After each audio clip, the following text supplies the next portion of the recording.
தமிழ்நாடு சட்டமன்ற பேரவைத் தலைவர் அவர்களே, மாண்புமிகு அமைச்சர்கள், நீதியரசர்கள், எம்எல்ஏஸ், எம்பிஸ், உள்ளாட்சி பிரதிநிதிகள், தலைமை செயலாளர் உள்ளிட்ட அரசு அதிகாரிகள், நம்ம தாய்நாட்டின் சுதந்திர போராட்டத்தில் பங்கேற்று இன்னைக்கும் வாழ்ந்துட்டு இருக்கிற தியாகிகள், தற்போது குடும்ப ஓய்வூதியம் பெற்று வரும் சுதந்திர போராட்ட தியாகிகளின் வாரிசுதாரர்கள், டிஜிபி உள்ளிட்ட அனைத்து காவல்துறை அதிகாரிகள், முப்படைகளை சேர்ந்த அலுவலர்கள், வீரர்கள், சிறப்பு விருந்தினர்கள், இன்னைக்கு இந்த சுதந்திர தினத்தில் கோட்டையில் கொடியேற்றுறத பார்க்க வந்திருக்கிற பொதுமக்களுக்கும், இந்த சுதந்திர தினத்தை கொண்டாடிக்கிட்டு இருக்கிற என் நெஞ்சில் குடியிருக்கும்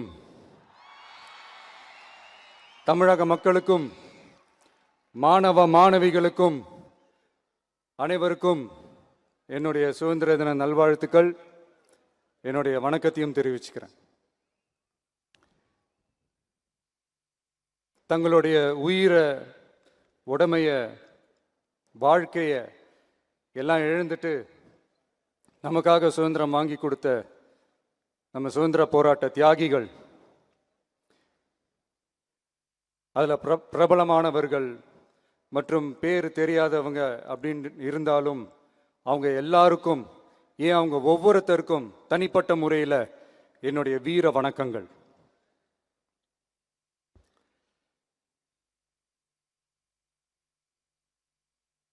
நம்மளை ஒரு அடிமை மாதிரி வச்சிருக்காங்க அப்படின்னு தெரிஞ்சிட்டாலே மக்கள் மத்தியில் ஆட்டோமேட்டிக்காக ஒரு ஒற்றுமை ஒன்று வர ஆரம்பிக்கும். எல்லாரும் ஒரே மாதிரி யோசிச்சு ஒன்று சேர ஆரம்பிப்பாங்க. அப்படி ஒன்று சேர்ற இடத்துல தான் சாதி உடையும், மதம் உடையும், மொழி, இனம், இந்த மாதிரி எல்லாமே உடஞ்சி நொறுங்கும்.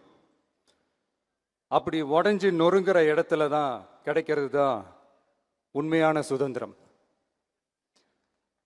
அதுதான் நம்ம மகாத்மா காந்திஜி அவர்கள் அவங்களுடைய தலைமையில் 1947 இதே இந்த ஆகஸ்ட் 15 நமக்கு அந்த சுதந்திரம் கிடைச்சிது.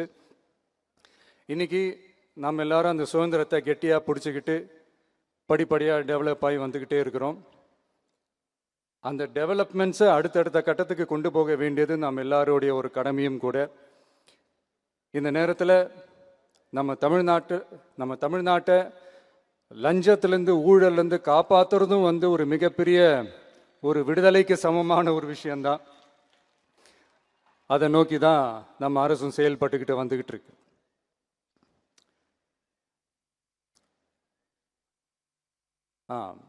இந்த 386 ஆண்டு பழமையான இந்த கோட்டையில்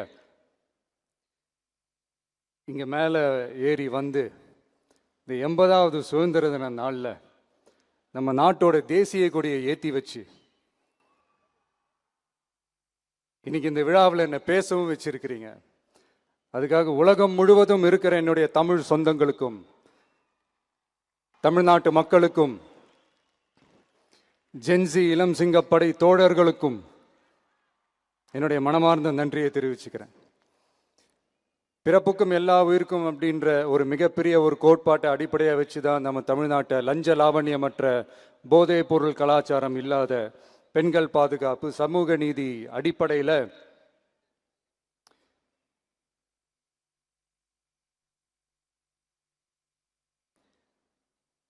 ஒரு வெளிப்படையான, ஒரு உண்மையான, ஒரு நேர்மையான ஒரு நிர்வாகமாக இதை நாம் செயல்பட்டுக்கிட்டு வந்துக்கிட்டு இருக்கிறோம்.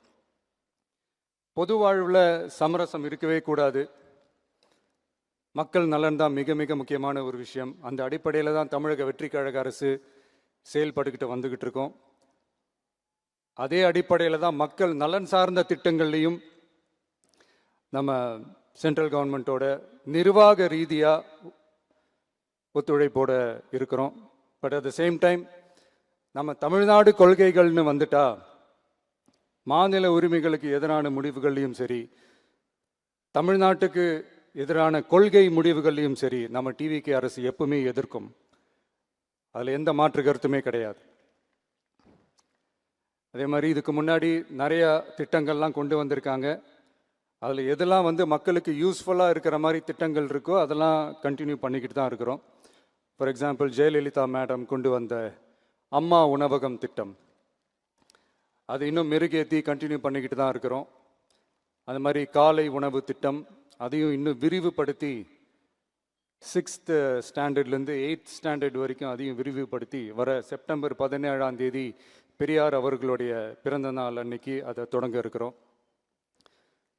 ஸோ நம்மளுடைய அரசு, உங்களுடைய அரசு இந்த 3 மாதம் ஆகுது. இந்த 3 மாதத்தில் விவசாயிகளின் பயிர்க்கடன் ரூபாய் 5932.23 கோடி தள்ளுபடி செய்யப்பட்டுள்ளது. குறுவை சாகுபடி தொகுப்பு திட்டத்திற்கு ரூபாய் 134.83 கோடி வழங்கப்பட்டுள்ளது. ஒன்றிய அரசு நிதியுடன் ரூபாய் 12,642 கோடியில் 125 நாள் வேலைவாய்ப்பு திட்டம் மற்றும் ஜல் ஜீவன் குடிநீர் திட்டம் ரூபாய் 18,123.05 கோடியில் செயல்பாட்டிற்கு கொண்டு வரப்பட்டுள்ளது. சுகாதாரத்துறையில் சேவைக்கு நலம் AI செயலி கொண்டு வரப்பட்டுள்ளது. பேரறிஞர் அண்ணாவின் பிறந்த நாளான செப்டம்பர் 15ஆம் நாள் தாய் மாமன் தங்க மோதிர திட்டம் ரூபாய் 755.83 கோடியில் தொடங்கப்பட உள்ளது. மக்களின் போக்குவரத்திற்கு ரூபாய் 127.21 கோடியில் 300 புதிய பஸ்கள் வழங்கப்பட்டுள்ளது. தமிழ்நாட்டில் மது பழக்கத்தை குறைத்திடும் வகையில் முதற்கட்டமாக 717 டாஸ்மாக் கடைகள் மூடப்பட்டுள்ளன. வெளிப்படையான நிர்வாகத்திற்காக நவீன தொழில்நுட்பத்தை பயன்படுத்தி கணினி மயமாக்கப்பட்ட நிர்வாகம் செயல்பாட்டில் உள்ளது. முன்னெப்போதும் இல்லாத ஆளில்லா பத்திரப்பதிவு செயல்பாட்டிற்கு கொண்டு வரப்பட உள்ளது. கோயில் நிலங்கள் கணக்கெடுக்கப்பட்டு அனைவருக்கும் தெரியுமாறு ஆன்லைனில் ஏற்றப்படுகிறது. வருவாய்த்துறையில் அனைத்து சான்றிதழ்களும் 15 தினங்களுக்குள் வழங்கப்படுகிறது. லஞ்சம் வாங்குவதை புகார் செய்ய புதிய வாட்ஸ்அப் எண் அறிவிக்கப்பட்டுள்ளது. அரசின் வருமானம் தனிநபருக்கு செல்வது தடுக்கப்பட்டுள்ளது. அனைத்து துறைகளிலும் லஞ்சம் ஊழல் ஒழிக்க தொடர் நடவடிக்கை எடுக்கப்பட்டு வருகிறது. கனிம பயன்பாடு முறைப்படுத்தப்பட்டு நவீன தொழில்நுட்ப உதவியுடன் விநியோகிக்கப்படுகிறது. சட்டம் ஒழுங்கு தீவிரமாக கண்காணிக்கப்பட்டு பராமரிக்கப்பட்டு வருகிறது. ஜூன் மாதம் 29, 30ஆம் தேதியில் நடந்த மாவட்ட ஆட்சியர் மற்றும் காவல் கண்காணிப்பாளர் மாநாட்டில் சட்டம் ஒழுங்கு பிரச்சனையில் கடுமையான நடவடிக்கை எடுக்க உத்தரவு போட்டிருக்கிறோம். அரசு சொல்லியிருக்கிறோம். மக்களை அலைய விடக்கூடாது, கோரிக்கைகளை நல்லபடியாக ஆராய்ஞ்சு சரியான வழியில் தீர்வை தர சொல்லியிருக்கிறோம். சுதந்திர போராட்ட தியாகிகள் தங்கள் உயிரை தியாகம் செஞ்சு கிடைச்ச சுதந்திரம் மிக சிலருக்கான சுதந்திரமாக மட்டும் இல்லாமல் ஒவ்வொரு இந்திய குடிமகனுக்கும் சுய மரியாதை, சம உரிமை, சம வாய்ப்பு மற்றும் கண்ணியமான வாழ்க்கையை வழங்கும் உண்மையான மக்கள் சுதந்திரமாக இருக்கணுங்கிறதே எல்லாரோட மிகப்பெரிய எதிர்பார்ப்பாக இருக்குது. அதை நிறைவேற்றுற பொறுப்பும் நம்மளோடது தான்.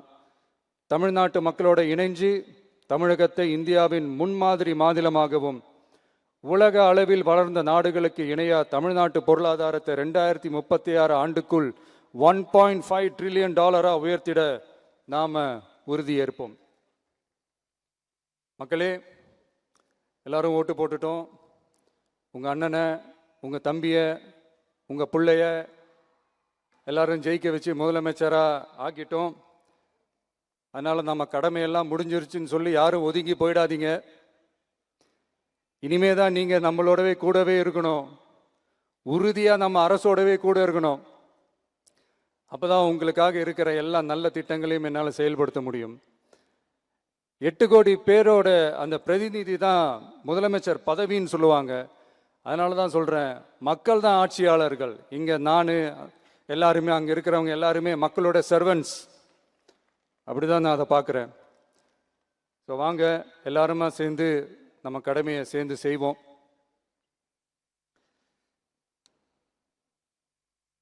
நம்ம அரசுக்கு எதிரான சக்திகளையும் சரி சதிகளையும் சரி முறியடிப்போம்.